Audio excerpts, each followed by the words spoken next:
It's one thing to have pundits spouting their opinions about scientific issues. It's another thing to understand how these views apply to you. For 30 years, my research has shown that the view you adopt for yourself profoundly affects the way you lead your life. It can determine whether you become the person you want to be and whether you accomplish the things you value. How does this happen? How can a simple belief have the power to transform your psychology and, as a result, your life? Believing that your qualities are carved in stone, the fixed mindset, creates an urgency to prove yourself over and over. If you have only a certain amount of intelligence, a certain personality, and a certain moral character, well, then you'd better prove that you have a healthy dose of them. It simply wouldn't do to look or feel deficient in these most basic characteristics. Some of us are trained in this mindset from an early age. Even as a child, I was focused on being smart, but the fixed mindset was really stamped in by Mrs. Wilson, my 6th grade teacher. Unlike Alfred Binet, she believed that people's IQ scores told the whole story of who they were. We were seated around the room in IQ order, and only the highest IQ students could be trusted to carry the flag, clap the erasers, or take a note to the principal. Aside from the daily stomach aches she provoked with her judgmental stance, she was creating a mindset in which everyone in the class had one consuming goal: look smart, don't look dumb. Who cared about or enjoyed learning when our whole being was at stake every time she gave us a test or called on us in class?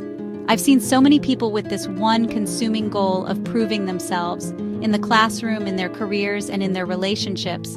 Every situation calls for a confirmation of their intelligence, personality, or character. Every situation is evaluated. Will I succeed or fail? Will I look smart or dumb? Will I be accepted or rejected? Will I feel like a winner or a loser? But doesn't our society value intelligence, personality, and character?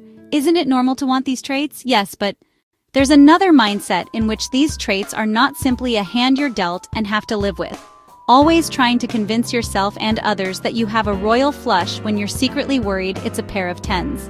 In this mindset, the hand you're dealt is just the starting point for development. This growth mindset is based on the belief that your basic qualities are things you can cultivate through your efforts, your strategies, and help from others. Although people may differ in every which way, in their initial talents and aptitudes, interests, or temperaments, everyone can change and grow through application and experience. Do people with this mindset believe that anyone can be anything? That anyone with proper motivation or education can become Einstein or Beethoven? No.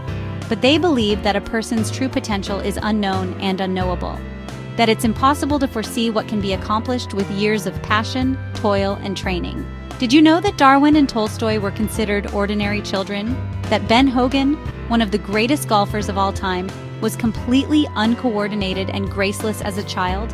That the photographer Cindy Sherman, who has been on virtually every list of the most important artists of the 20th century, failed her first photography course? That Geraldine Page, one of our greatest actresses, was advised to give it up for lack of talent? You can see how the belief that cherished qualities can be developed creates a passion for learning. Why waste time proving over and over how great you are, when you could be getting better? Why hide deficiencies instead of overcoming them? Why look for friends or partners who will just shore up your self-esteem instead of ones who will also challenge you to grow? And why seek out the tried and true instead of experiences that will stretch you?